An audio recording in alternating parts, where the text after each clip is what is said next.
Hey everyone, welcome to another episode of Called to Create. I'm Scott Brandley, your host, and I'm here with my co-host and wife, Darla Brandley.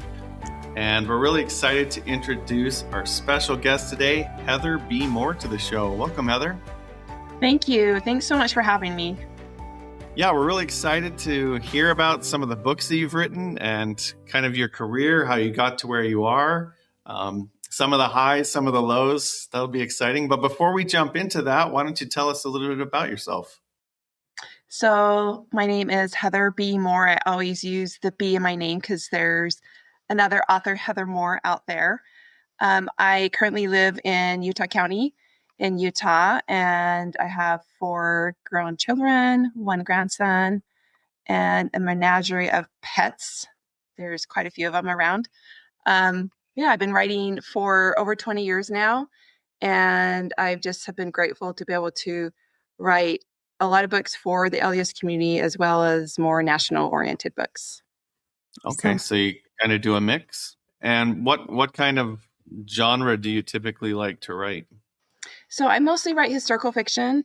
I've written anything from ancient historicals like biblical and Book of Mormon, both Old Testament and New Testament fiction. And I also more modern historical fiction like the Cold War and the 80s. And I also do some contemporary.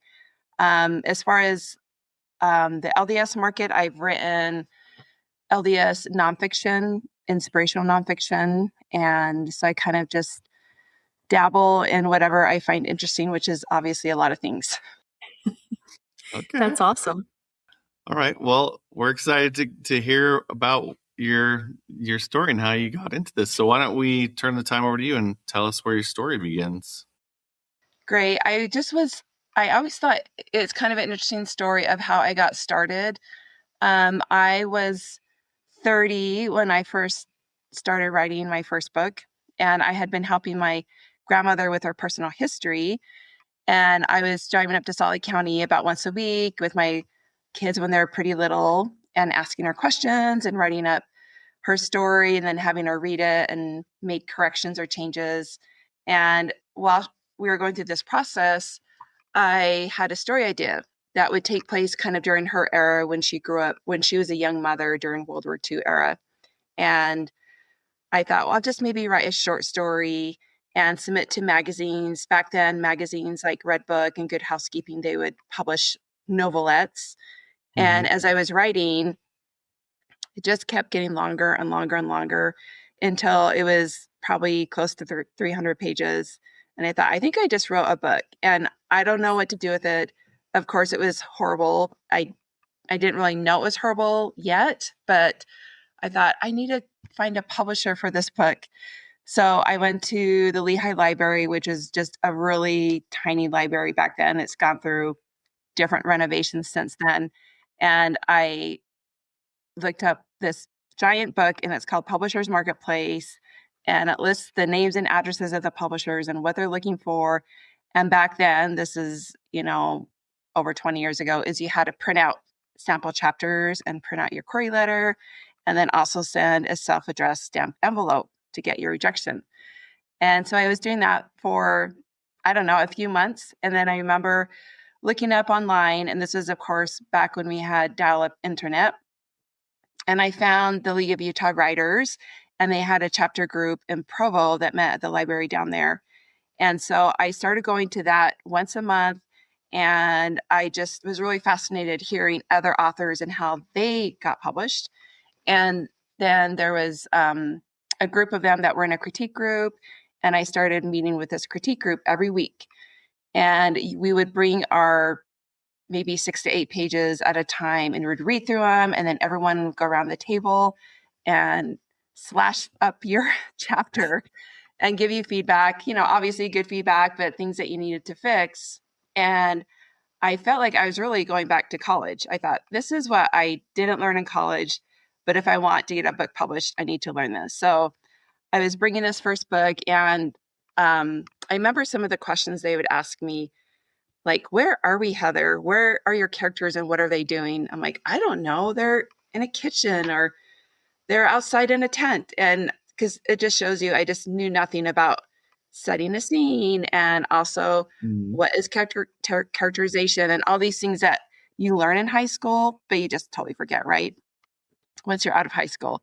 So I really just learned writing and developing scene and structure from the ground up. And so that first book, I took part of it through my critique group. I was sending it out. No one was interested. So I wrote another book. I wrote a mystery and I finished that mystery. I was taken to critique group. And I remember submitting to a local publisher and they wrote back this very nice rejection letter. So there's kind of like a hierarchy of rejection letters. There's when you don't hear back anything, they just ghost you. And the Yeah. next step up is when they send a form rejection, which looks like, I mean, nowadays we all have our own printers, but back then they were just Xerox copies, and you could tell it'd been Xerox over and over and over by the time it got to you. Um, Uh-huh. and then the next level up is a personal rejection letter, which it would have your name on it. It might be, typed up kind of customized to what your book was about. So I got a personalized rejection letter, and I said, we really like your writing and we're very interested in the story until about page 35. And we realized you had not done your research. And um, it was kind of like a mystery, like a kidnapping mystery, starts out with a kidnapping. And in my mind, I'm like, well, I'm not going to go talk to a cop and ask him questions. Like, anyway, I just had this like kind of mind freeze. Like, I wasn't going to go research what this book needed if I was going to write about police procedure in this story. Mhm. So I didn't, and I stopped submitting that book. And it sounds kind of strange to spend a couple months, maybe 3 months writing a book and then just kind of give up on it. But that's what I did. And maybe that was part of my learning arc or something. And so I was looking around at the marketplace, and a couple of the members of my critique group were publishing with Covenant Communications or Desert Book. And so they were publishing with other local publishers. And I thought, well, maybe I'll write a book specifically for one of those publishers.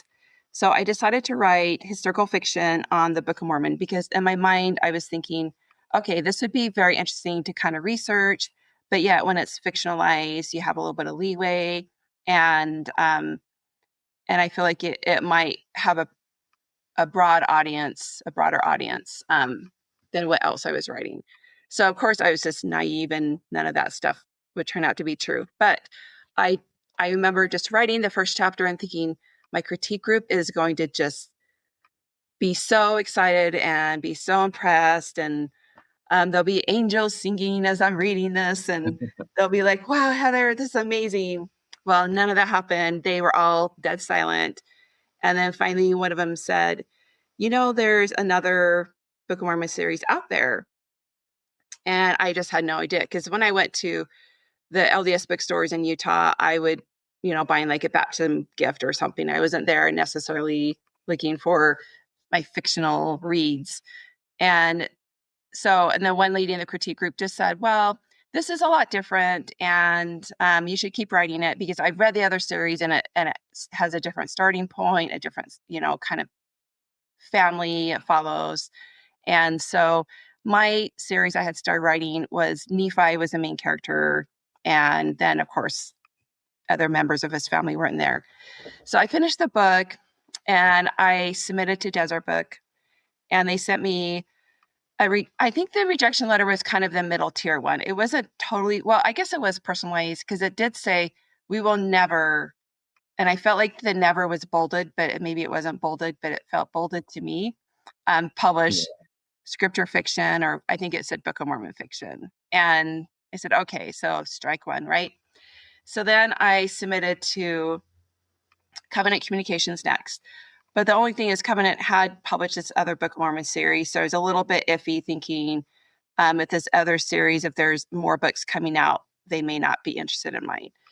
But I submitted anyway. And a few months later, they wrote back and they said, that I didn't have Lehi as a main character and they would like to see him as one of the main characters. And so that was quite a big revision. So that took me probably a couple months to work on. And Mhm. so I resubmitted the book, and then more months went by, and I thought, well, they asked me for this revision. That means they're they're interested at least.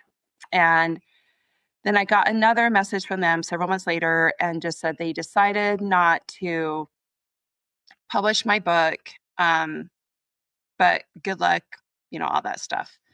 And I just was thinking, okay, now what do I do? Because back then, self publishing was not a very viable option. We didn't have Amazon, we didn't have online shopping really at all. And so to self publish, you had to pay for your print run, and then you had to try to sell it at, like, I don't know, a city fair during the summer at a booth or something. So it was very difficult to self publish and very expensive. And I remember talking to my husband and just telling him, well, I guess this is another throwaway book. And he said, and at the time he was working in software sales, and he said, in my industry, when our client turns down our offer, that's when we know we need to go in there and we need to, fight for it. I'm like, well, you don't do that in publishing. Like, you don't go into the publisher's office. They'd probably, call the cops on you or something. I don't know. Yeah. So he just, and he just kept telling me all these different stories, experiences he had. So I thought, okay, fine. I will email them and see if they'll meet with me, which of course terrified me. And I was just hoping they would say no. But they said yes. And so I went and I met with the managing editor. And in the meantime, I had written up like a marketing plan, and I had written up just, kind of like the pitch of the book and who I think the readership would be. And just, I don't even know. I mean, I don't even know if I can even find it anymore. But I went in and I talked to the managing editor, and I just remember her being really nice to me. But you know how there's people that are just really nice and you're thinking, are they really nice, or are they secretly laughing at you, or just thinking, oh, this poor little author, she's such a sweet, bless her heart kind of thing. Yeah, right. So, and I had no idea how to read her because I had never met her before, and I didn't know her. So I went home just not really feeling like, I felt like I had made my case at least. And my husband, could stop bugging me about it. And I could say, hey, I went and I met with him like you thought I should. And about a week went by and I got a phone call. And I remember it very clearly because I was watching some of the neighbor kids with my kids. So there's always 4 and 5-year-olds running around my house, the noise. And so I stepped out in the garage when I realized it was Covenant calling me, and it was cold. It was winter. It was cold. The garage was freezing, and I had bare feet, and I just stand there on the top step with cold feet. And they told me they had changed their minds. And I had this like I just couldn't believe it, because I knew that this was really a phone call that was going to change my life. And I didn't know how much at the time, but I just had been writing enough. I had enough manuscripts rejected and enough that I had given up on, because this was technically my 4th book I had written. So other manuscripts I had given up on for different reasons. And I knew this was kind of the end of the road for me. If they had turned it down, then I'd have to try to find something else to write, because back then we couldn't have afforded doing self-publishing. And I didn't really want to self-publish, and now I do self-publish. So this was just, at the time, I didn't want to self-publish because the whole point of the story was to get it into bookstores where readers would find it. And I just didn't have the connections to do that. And so they just having, I don't know, just that chain of events brought me to the point of getting a book published. And I was so grateful, and it was very exciting. And I just learned so much, because the first thing the editor told me when he went through and was giving me the feedback is he said, and I can't remember exactly, I think I had 7 or 8 point of view characters in there, which is probably okay for like a giant fantasy, but this was like a 250-page historical novel. And he said, Mhm. you need to whittle it down to maybe 3 or 4. So I went down, I think, to 4, and that was kind of a big rewrite as well, because there's scenes where you have to decide, am I going to keep the scene? And if I do, can I just swap the point of view? I mean, obviously it's still rewriting, but you're not losing everything. Right.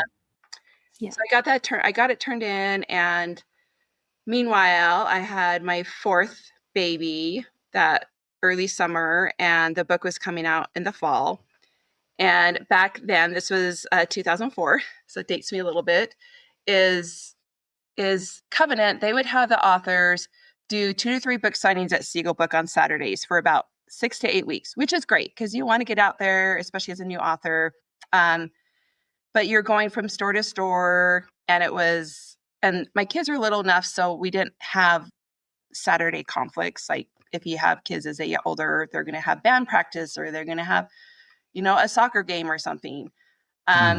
So we're all loaded in my van. I was nursing my baby, and my husband would drive me to the book signing and drop me off. And he'd go find something to do with the kids and then come pick me up or nurse the baby and then go to the next signing. And so we did that for like week after week. And I remember people saying, "Oh, this is the first book in a series." And I said, "Yes," because book one, I hadn't like planned out the whole series, but book one took them to, I'm trying to remember even when it went to. I think it took them to when they're about to build the ship, somewhere in there.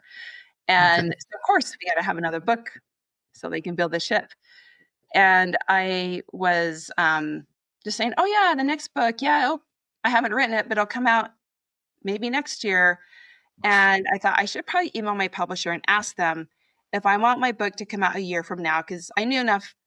I wasn't totally naive on everything, but I knew enough that with a series, it's usually like a book a year. And that's kind of how you keep the momentum going with the series.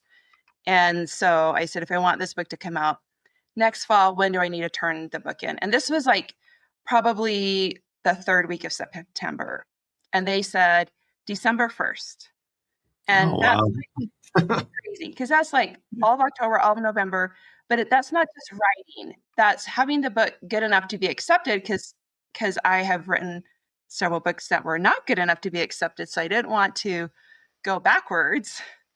And so I was thinking, I don't know how am I going to do this, but this is a chance that not a lot of people, a lot of authors are being given right now. I need to take it. So I definitely turned to prayer. That was something I really needed to think. This is outside of my mortal strength. I don't know how to do this. How am I going to write a book that would be good enough to be accepted and then be the next in the series? And the intimidation of just writing a book knowing that this page might actually be a final page in a book. Because previously when I was writing my other books, it's like, I don't know, it's kind of like you're just hoping and dreaming and always editing and just never like feeling that really that I guess not, I don't know if it's intense pressure, but it's definitely a pressure to make sure this book is going to be publishable. So I had remembered through like praying and trying to figure out how am I going to do this. I have 4 little kids. My oldest, I think he was about 9 and had the baby at home and the 2 in between. And my husband at the time, he was working for a company where he traveled a lot. So theoretically, I knew put the kids to bed and then I could work at night. But I'm like a morning person. So by the time the kids are in bed, I'm basically ready for bed too. So I had remembered reading this book, and I was a big Mary Higgins Clark mystery reader growing up as a teenager. And I came across a memoir of hers several years before this called Kitchen Privileges. And in it, she talked about how she had been widowed when I think she had 3 or 4 children, and she had to go back to work full time, but she had always wanted to be a writer. So she would write from 4 to 7 in the morning and then get her kids up off to school, and then she'd go to work the rest of the day. And I was like, well, if Mary can do it, I can do it. And so that's what I did. Is I wrote from 4 to 7 in the morning for the next 6 or 7 weeks and got that first draft done. And sometimes my nursing baby was up with me, and some days it didn't happen. There's some days things, of course, fall apart. Kids are sick in the middle of the night, and so. But that's how I got that first draft done. And I had some readers that I put on alert, said, "Hey, I'm going to be sending you this book to read, and I just need a really fast turnover so I can get it submitted to my publisher." So I made a deadline, and I learned, first of all, that with the Lord's help, you really can accomplish something very hard, even though you feel like there's a lot of things stacked against you. The second thing I learned is that I need to come out of my little introverted box and communicate more and find out things like deadlines and find out and be more educated in the publishing industry and not just, find out things by accident, but try to be more intentional about where I want my career to go and how I want it to look. And so when so then I knew my deadlines in advance. I was starting, and so I usually start a book like 6 months in advance. And even if it takes me 3 or 4 months to write, it's giving me that kind of buffer time in case, there is an emergency that comes up or there's a health issue or something. And I'm not able to like be writing regularly. And also gives you time to get those readers to look at your book and see if there's adjustments you should make so that you can truly turn in your best work to your publisher. So I just was so grateful to have that opportunity, and it was a lot of work, but I was grateful to maybe have the opportunity to really rely on Heavenly Father, rely on prayer in that way that I hadn't maybe before. What did you have any feelings of inadequacy, or like, especially when you started to go do book signings? Did you any imposter syndrome or anything like that when you started out? I don't think I have imposter syndrome in the traditional sense. I think that mine translates into people saying, "Oh, I loved your book," and I don't totally believe them. I think, "Oh, you're just being nice to me." Okay. So maybe I think they're the imposter. I mean, yeah. I think we all do that. Anybody gives you a compliment and it's like, well, thank oh, you. they don't really know. Yeah, it does make you feel good and it makes you grateful. But also you think, well, maybe they're just being nice because they're seeing me in person. But I also don't think that I think my books are good, but good for what they are. But whenever I read like another book, especially like literary fiction, like I'm just like, the language is so beautiful. Like I'm not that person. I'm not that writer. And so I have to just know that going into it. But that doesn't mean you can't enjoy the book, right? Just because it doesn't have all the beautiful language, you can still enjoy the book, Yeah. get into the story, and be caught up in it as well. Yeah, I agree. I think that when I read a book, like I put my own experiences into it. So then I take out things that are personal to me. And I think that's other readers will do that. So a reader might say, "Oh, I love this book." And it's because they connected and it helped them like maybe see something in a new light or just validated something. And so that's why they're saying it. They're not really saying, your prose was just the most outstanding, words or description I've ever read. They're not really saying that. Yeah. What was the name of that book series? So my first book series is called Out of Jerusalem, and it ended up being 4 books, and it took Nephi's family from Jerusalem to the Promised Land. And the first book, the subtitle was Of Goodly Parents. And it was actually under H.B. Moore was my name I write biblical fiction or scripture fiction. Okay. So now you finished this series. Now you've written 7 or 8 books total, right? Because you had those first 3 that didn't go anywhere, but then you wrote the series. So where did you go from there? So I continued to write Book of Mormon fiction. I wrote Abinadi, Alma the Younger, and then I did a Daughters of Jared. And for some reason, my Daughters of Jared book just didn't sell very well, and I think it's one of my favorite Book of Mormon stories I've written, but I felt like because it kind of was going down this slide that I should try something a little bit different. So I started writing biblical fiction. And in the meantime, I wrote a thriller series that actually has a religious undertone as well with another publisher. And then in 2012, I think it was, when I had a couple friends that were doing a lot of self-publishing, I decided to start self-publishing romance anthologies and just kind of other types of like sweet romance, sweet contemporary romance, and sweet historical romance. And then in I think it was 2018 or 2019, Shadow Mountain approached me to write general historical fiction. So now I have a few books out with Shadow Mountain, and I have 3 World War II novels and a Cold War novel, and then some other in-betweeners. How do So you? did you go back to that first one and like rewrite it? Is that one of the? So I did, not the very first one. I did rewrite Okay. one of my very early books, probably the second book I wrote. And that was my self-publishing experiment book.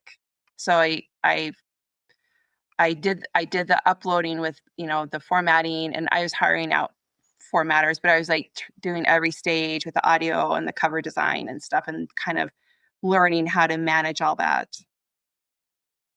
Awesome. And how do you research for those type of books? Like, what's the process to make sure it's accurate? Yeah, there are some that are, a couple of my books are biographical fiction. So that means there's no fictional characters or fictional events in the book.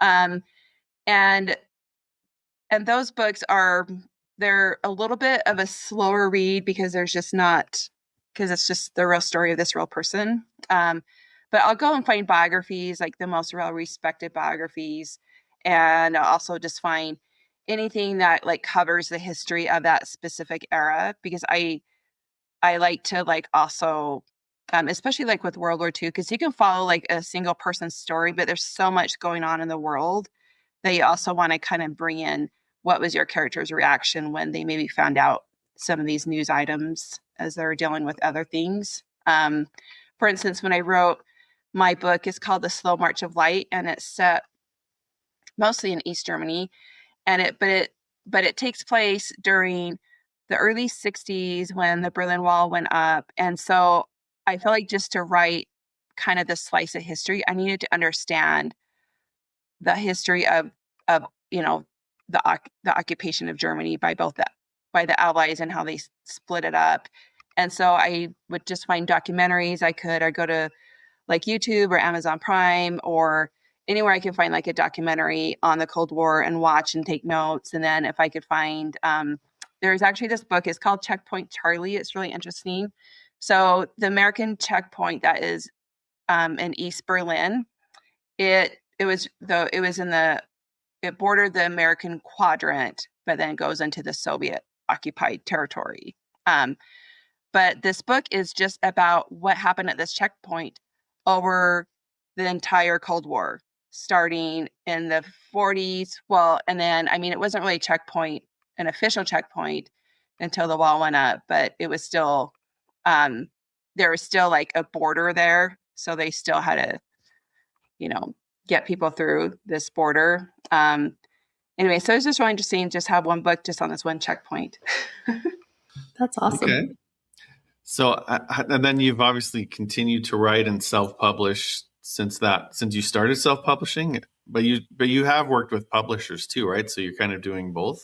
Yeah. So I still write for Shadow Mountain, and my last book with Covenant came out in 2024, and then they've kind of changed what they're asking for. And so a book I had turned into Covenant on Elizabeth and Zacharias, I ended up self-publishing that one. And then I've written some like sports romances with 2 author friends, Rebecca Connolly and Jen Gaggle Johnson. And we did for years, we did these sports romances together, and we just sold those to a UK publisher. So they're going to recover them and kind of spread them out more into the market. So there's always something going on. All right.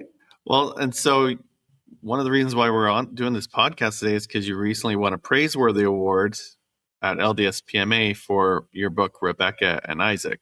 Yeah. So tell us a little bit about that book. Yeah. So that was my book. That one came out 2024 with Covenant. And it was an interesting book to write because I was trying to find like a story where there was like a story of faith, a story of sacrifice, a story of faith, which of course happens with Rebecca and Isaac, because Rebecca leaves. She has to go just completely on faith to leave her homeland and go marry a man she's never met. And Isaac, we know he has a great story of faith. But I had kind of a hang up because when I was doing research on the whole family, including Abraham and Sarah, I guess we call her Sarah now.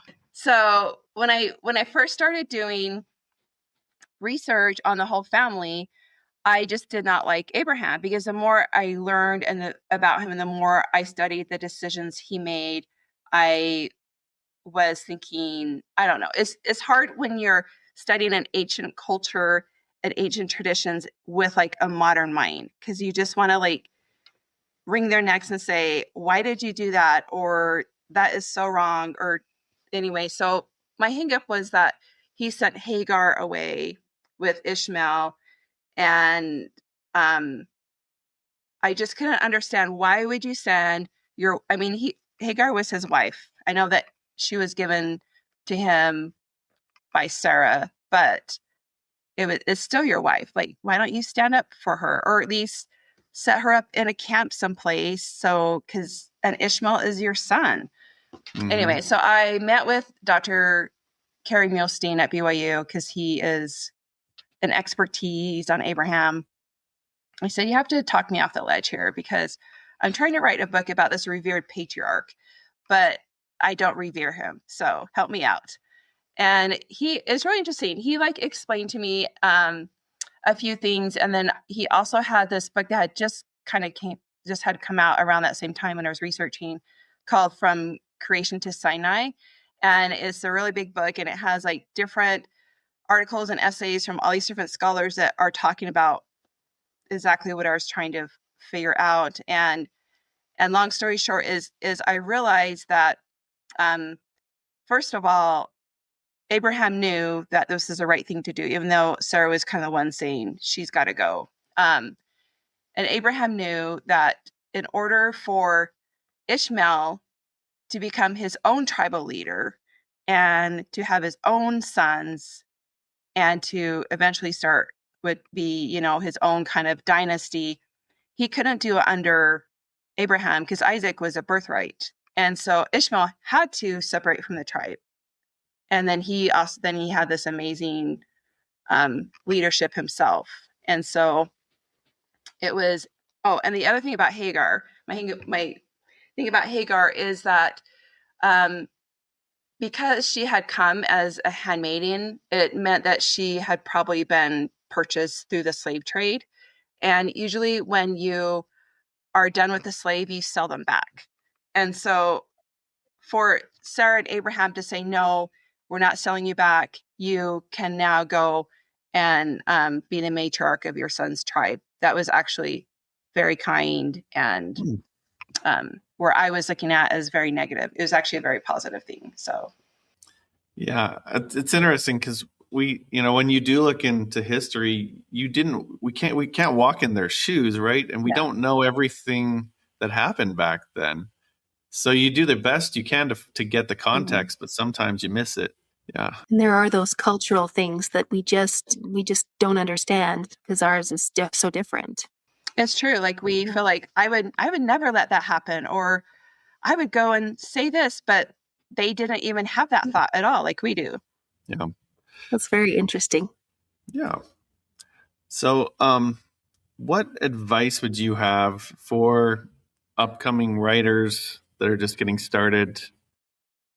Maybe something that could help them to overcome some of the obstacles that they might face.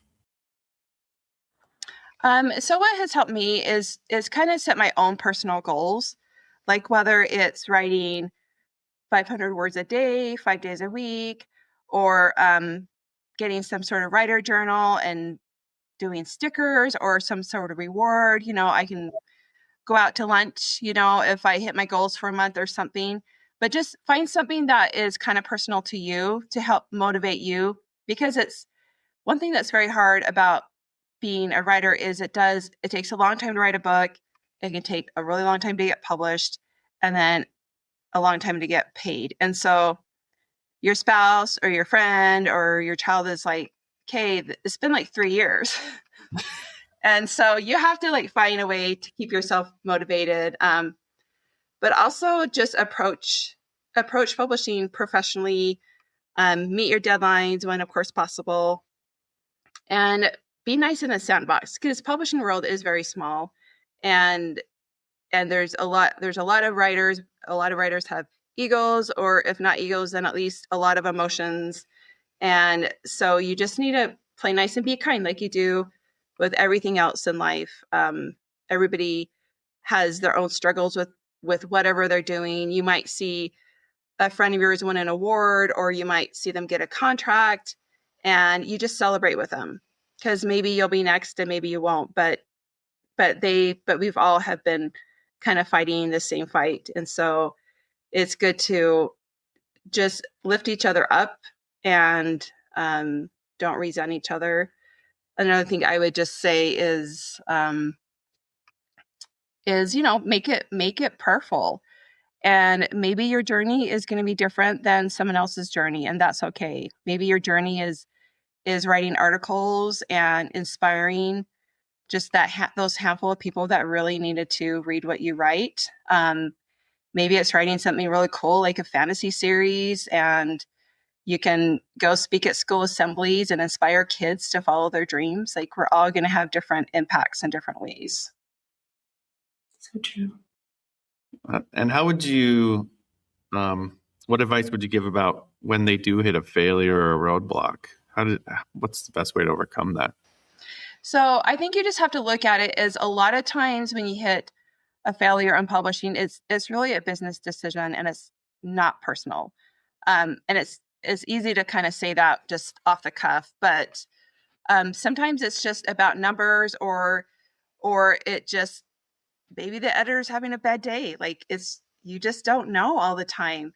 But I really believe that if, a door closes, a window opens, I really believe that, because there are so many choices right now, especially with self-publishing. I've had some really, really hard rejections. But then I turned that into a blessing, thinking I can self-publish. I know how to self-publish. I've been doing it for a long time. So even though I would have loved to have this book with this publisher or in this system, I can still get this book out maybe in a different way. And so just know that it's not if you get published anymore, it's when you get published and how you want to do it. And for example, with my Elizabeth and Zacharias book, I was able to just kind of take my time, and I had like a map done for the book, and I had some really cool stuff done for the book that I maybe normally wouldn't have if I was working with a publisher that had kind of just a set budget, that they're not going to move from, because they can only do so much for one book because they have to stay within their budget. Right. That makes sense. Well, this has been awesome, Heather. Thanks so much for sharing some of your experiences and highs, lows, wins, losses. They continue. Yeah. So what's next? So I have it's a nonfiction book on 8 women who transformed America that's coming out in August. It's called Her America. And so that's my next. So we're just kind of in the very final edits right now with that book. That's awesome. I'm excited for that one. So good. Crossing fingers it'll be okay for the readers. Yeah, great. Well, as we kind of wrap up, do you have any final thoughts you'd like to share? Yeah, I would just say, don't give up. If you want to get published, don't give up. Just follow your heart. It's totally possible to achieve your dreams. Stay creative, stay close to the Lord. And I think creativity and writing is definitely a gift that we can cultivate in many, many ways. Yeah. Well, and I think, like we all have gifts, and the way we improve those gifts is to keep working at them. Yep. Right. And I'm sure you feel like you're a much better writer now than when you started 20 years ago. For sure. Yeah. So that's great. Well, thanks so much, Heather. Darla, any last thoughts or questions you have? No, I just say good luck, everyone. You can find me on social media. I'm happy to ask questions if you're starting out and you just have questions that, just need someone to use as a soundboard. I'm happy to answer any questions. That's awesome. That's awesome. I was really interested in everything that you had to say. Now I wrote down the books because I want to go and get them now and read them. I'm so excited. Awesome. She is a big reader. She's constantly reading. So I love reading too. I'm so excited. Yeah, I do a lot of audio. Like I'll even I love the Libby app. I don't know if you've heard of that, or Bookshelf Plus, which is run by Desert Book, where you can Libby is from the library, so it's just an app, and you can get ebooks or audiobooks. So that definitely helps cut the budget a little. Yeah, I know it can get expensive. Yeah. If we had to choose between food or buying books, Darla, which one would you pick? That one's hard. Well, I don't know. I could come back up. I might go on a diet. Well, thanks, Heather, for coming on. And thanks, everyone, for tuning in to hear Heather's story. Remember to go hit that share button. You know, like we love to get this message out to as many people as we can. So sharing it is a great and easy way to do that. So go hit that button. And thanks again for everyone for coming to hear Heather's story. And thanks, Heather, for being on. And we'll see you guys next time on another episode. Take care.